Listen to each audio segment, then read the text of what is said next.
Hi, and welcome to another episode of Mr. Avila Physics. Today we're going to be talking about conductors and electrostatics. But first, we're going to review what we know about charge. Remember that in Unit 1, we discussed the concept of charge, right?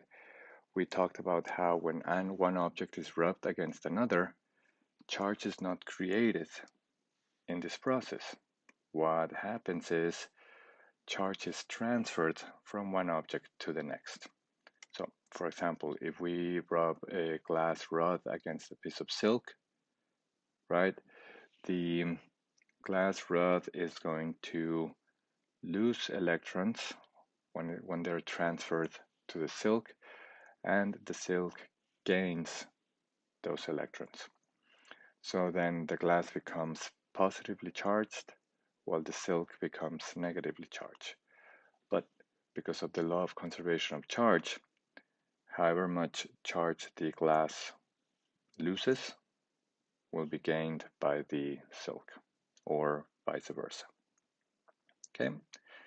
Just remember that charge is not created. It's only transferred from one object to the next. Which makes us wonder, can we classify materials according to how easy it is for electrons to move through the material? Well, yes. Okay. Materials in which electrons are free to move across and it's easy for them to move are known as conductors. Okay. Usually, metals are very good conductors, right? Why? Because it's easy for electrons to move across the surface of this material. So, for example, if we have two spheres, right? One sphere is charged while the other sphere has a neutral charge, and then we put a conductor across it, right?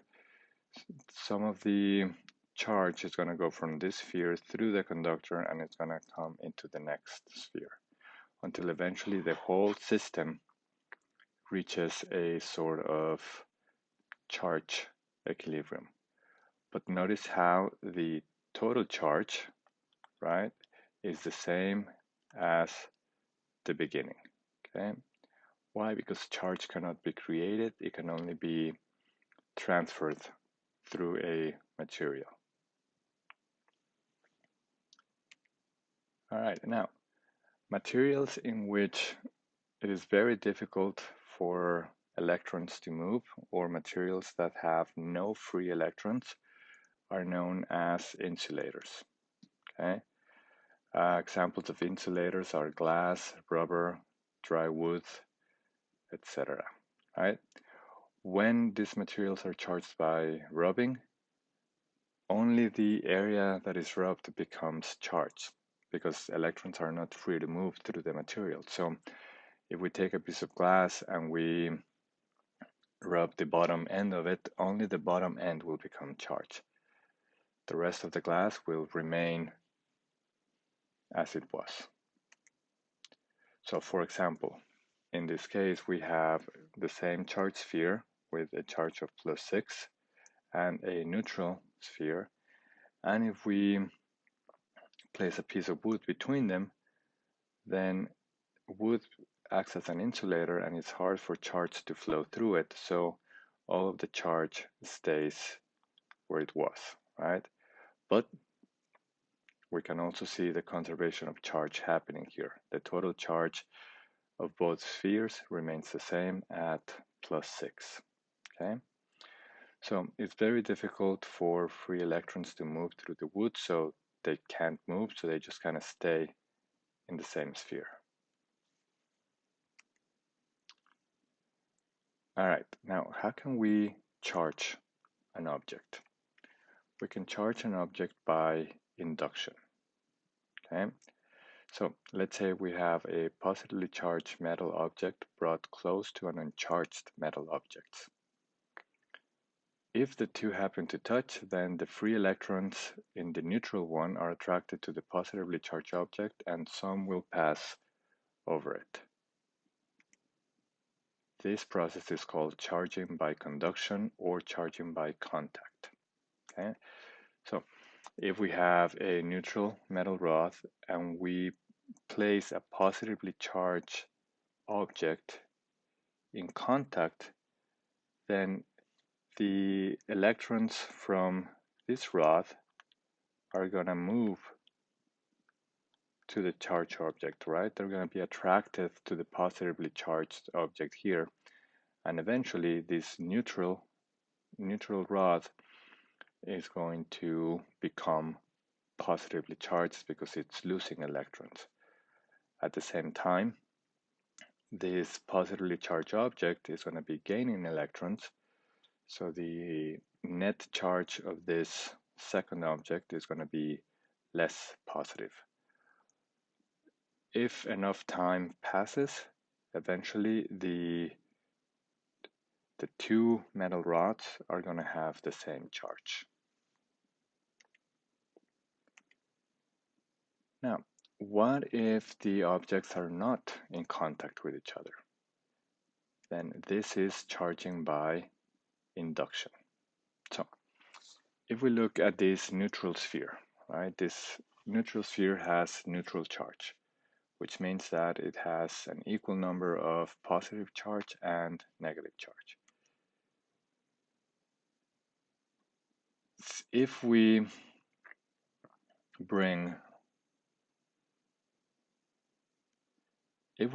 a charged metal close to it, let's say we bring a negatively charged metal here, not touching, just kind of close to the sphere, then the positive charges are going to be attracted to the negatively charged to the negatively charged rod here, while the negative charges are going to be repelled by it, and they're going to be moving against here.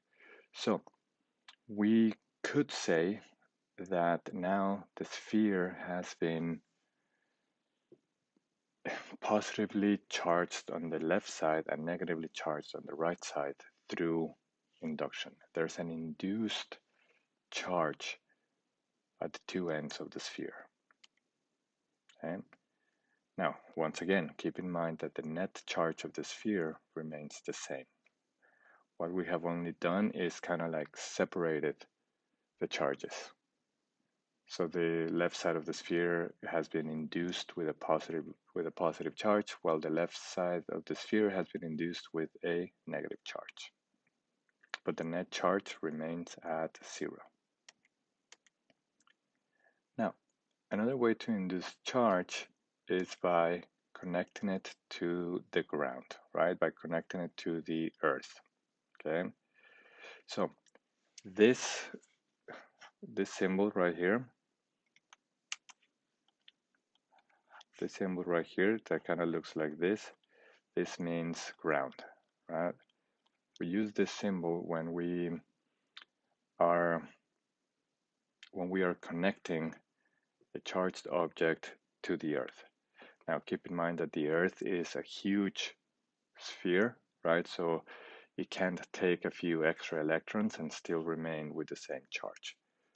So what happens here is we have the same neutrally charged sphere. We bring a negatively charged rod to it, which is going to attract the positive charges,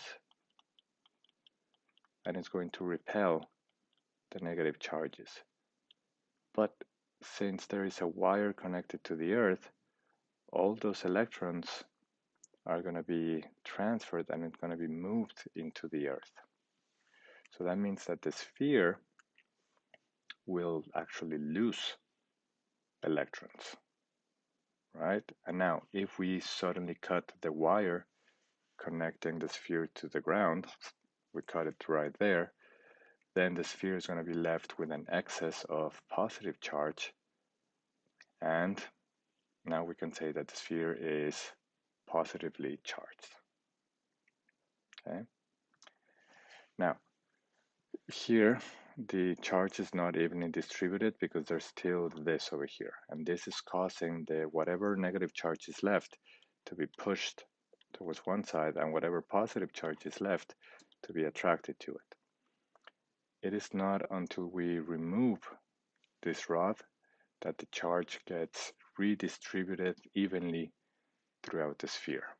Okay, and now the one's neutral sphere becomes positively charged, and the charge is evenly distributed throughout the sphere. All right, now, okay, a conductor, as we said, contains charges that are not bound to any atom and therefore are free to move about within the material. When these free electrons stop moving, right, because the charge gets evenly distributed, all the internal forces within the conductor create some sort of a equilibrium, then we reach a state of electrostatic equilibrium, right? Now, when a conductor is in electrostatic equilibrium, then certain properties emerge, okay? The first of which is that the electric field is zero everywhere inside the conductor. Doesn't matter if the conductor is solid or hollow, right? So in order for a conductor to be in electrostatic equilibrium, then the electric field inside the conductor has to be zero, okay? If the field inside the conductor was not zero, then that would mean that there would be a resultant force within the conductor, and then the free electrons will experience a force and will experience acceleration and would move through the conductor. So in order for a conductor to be in equilibrium, then the field inside of it has to be zero. Otherwise, no equilibrium. Okay. So by saying that a conductor is in electrostatic equilibrium, we are saying that the electric field inside the conductor is zero. Otherwise, you can't have one without the other. You cannot have electrostatic equilibrium with a non-zero electric field. All right, so how does this happen? Well, let's say there we have a conductor, right, with free electrons that are distributed uniformly throughout the conductor. Then we apply an external field. Now, when this happens, all the electrons are going to move to a certain side of the conductor, right? So if we have, say, a conductor here, and we apply an electric field, let's say, in order for the electrons to accelerate to the left, the electric field would be in this direction, right? So the electric field would be here, right? In this direction, the electric field. Remember that the electric field is as a positive charge will feel it. So that means that inside the conductor, the electrons are going to be pushed to this left side of the conductor. And it will create a plane of negative charge accumulated on the left surface, the same way that there would be a positive charge on the right surface. Sorry, the electron should be in the opposite direction. The field should be in the opposite direction then.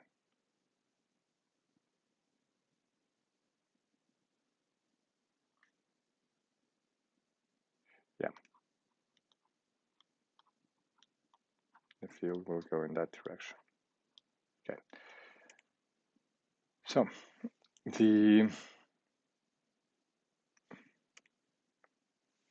what happens now is that inside the electron you would have something like this, where this is negatively charged and this is positively charged. So inside the conductor, you create a electric field opposite in the direction that the external electric field is in. So the external electric field comes in this direction, as we mentioned, right?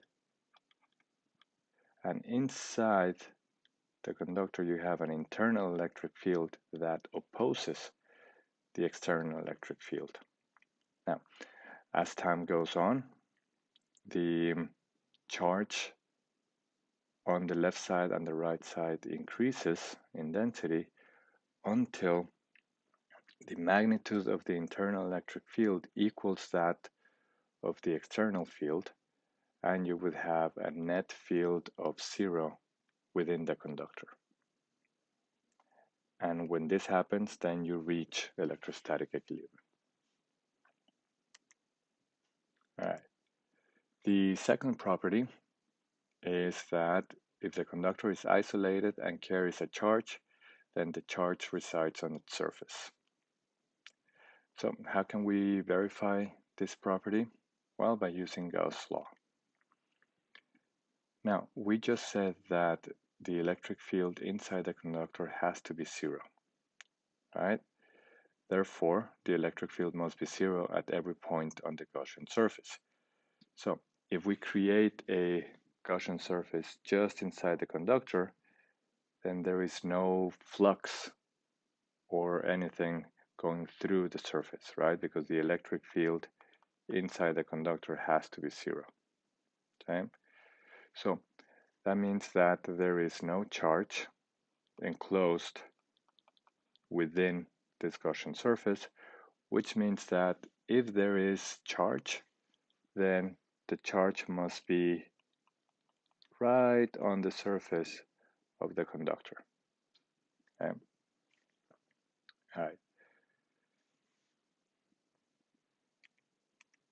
The third property of conductors in electrostatic equilibrium is that the electric field at any point just outside the charged conductor is perpendicular to the surface of the conductor.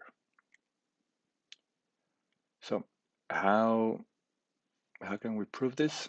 Well, if there were a component of the electric field parallel to the surface, then it would exert a force on the free electrons at the surface, causing the electrons to move, and then once you have electrons moving,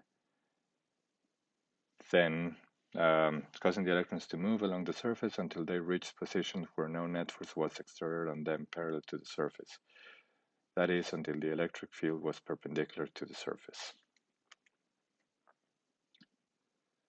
So, to determine the magnitude of the electric field, Gauss' law and a Gaussian surface would have something like this.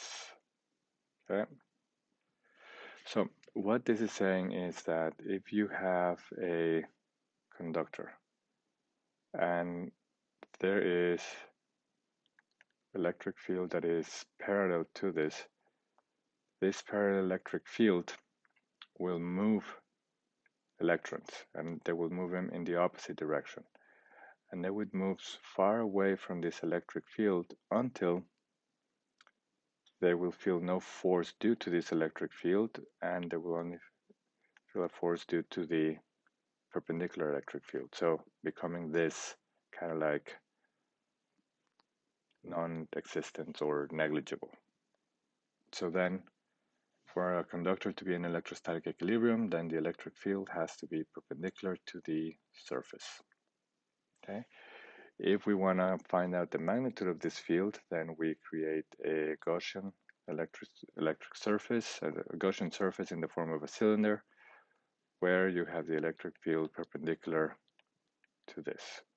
If we create one here, then it is not enclosing any charge, so it doesn't work. And the fourth property of objects in electrostatic equilibrium is that, okay, if the conductor is irregularly shaped, then the surface charge density is greatest at location where the radius of curvature is the smallest. The surface of any charged conductor in an electrostatic equilibrium is an equipotential surfaces. Every point on the surface of a charged conductor in equilibrium is at the same electric potential. Therefore, because the electric field is 0 inside the conductor, the electric potential is constant everywhere inside the conductor and equal to its value at the surface. Since, because of the constant value of the potential, then no work is required to move a charge from the interior of a charged conductor to its surface. So, in an irregular shaped conductor like this, then the charge density is greatest when the radius of curvature is the smallest. Okay? So in this case, in this area right here, where R is the smallest, that would have the greatest surface charge density.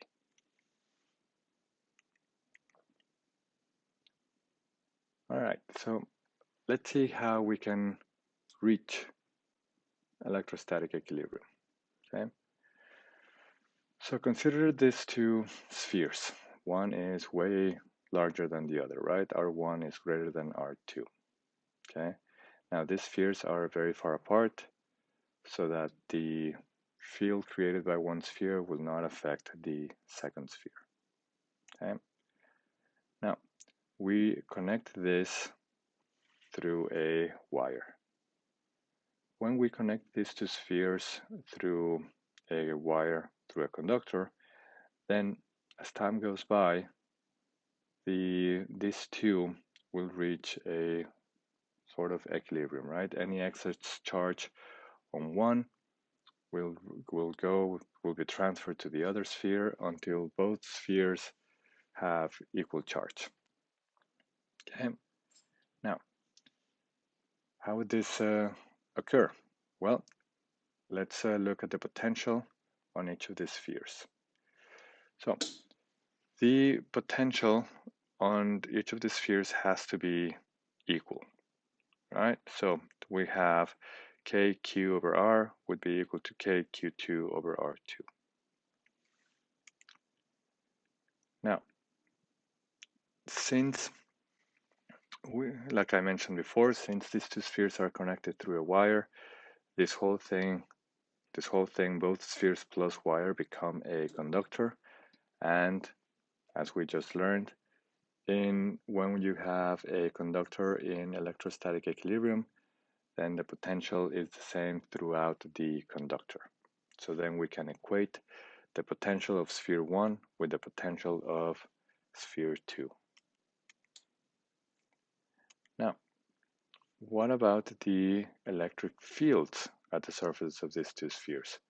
Well, the electric fields are not equal, right? Only the potential is equal. So the spheres have different radii, right? So the electric field is going to be different of each sphere. So the electric field is not the same, but the potential is the same.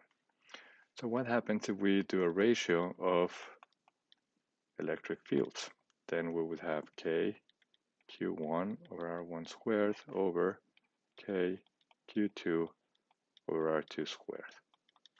Then we can do this as k q1 over r1 times 1 over r1 over k q2 over r2 times 1 over r2. And this is the potential, right? And we just learned that the potentials are the same. So we can cancel this out. So then this becomes R2 over R1. So the ratios of the electric field is equal to the inverse of the ratio of the radii. Okay? Bigger radii, less electric field. Shorter, smaller radius, greater electric field. All right. So I'm going to erase this work so you can see it here. So the ratio of the magnitudes of the electric field is equal to the inverse ratio of the radii of the spheres. Okay? So therefore the field is strong when the radius is small and the field is weaker when the radius is larger. All right, let's look at this example. So we have a conducting sphere with radius r that has a charge of positive 2q.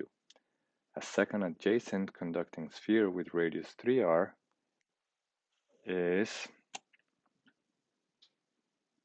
a charge of negative q. And after a while, they are connected with a conducting wire.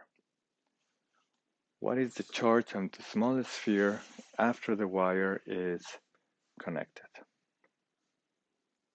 Pause the video here, take a couple of minutes and see if you can figure this out. All right, welcome back. Okay, so here we're gonna have a sphere with radius r, has a charge of 2q, and a second sphere with radius 3r has a charge of negative q. And these two spheres are connected with a wire. So as we connect them with a wire, this whole thing becomes a conductor, right? And this conductor is going to reach a state of electrostatic equilibrium. Now, when that happens, then we have V1 will equal V2, right? Let's call this sphere 1 and let's call this sphere 2. So since they become conductors, then the potential is going to be the same once it reaches equilibrium. So the potential on sphere 1 is going to be K Q1 over R1. Now we don't know the value of the charge that is going to be on the smaller sphere because they still have to reach equilibrium. So it's going to be different than positive 2q.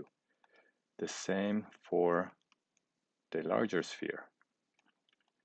Okay, it's going to be different because once they reach equilibrium, the charge is going to be redistributed throughout both spheres. Okay, so what we have here is we're going to have K Q1 over R. This is going to be equal to K Q2 over 3R. Canceling common terms, it means that we're going to have that Q1 is going to be equal to Q2 over 3. Now this doesn't tell us much at the moment until we start to look at the conservation of charge. Now we know that initially the net charge of both spheres is equal to 2q plus negative q equals q. So after they reach electrostatic equilibrium, then the net charge needs to remain the same. So that means that Q1 plus Q2 after equilibrium also needs to be equal to positive Q. Okay, so that means that Q1 plus 3Q1, right, because Q2 would be equal to 3Q1, this should be equal to Q. So 4Q1 should be equal to Q. So that means that Q1 is equal to Q over 4.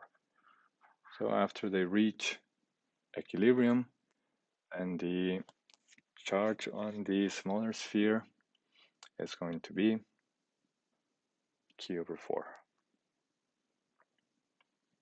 All right, hopefully you were able to solve this example. All right, one last thing we have to discuss would be electrostatic shielding. Okay, now electrostatic shielding is a way of protecting things from electric fields or electrical discharges, right? This is used a lot when wanting to protect electrical components from possible overcharge. Okay, so how does this happen? Well, let's say we have a hollow box within two parallel plates. Okay, now if we have the charged parallel plates, there's going to be an electrical field created in this direction. Okay, like so. But as this happens, in the box itself, negative charge is going to be attracted here, and positive charge is going to be attracted here, right? So within this area right here, there's going to be an electric field moving, right? Or there's going to be like redistribution of charge. So what happens here?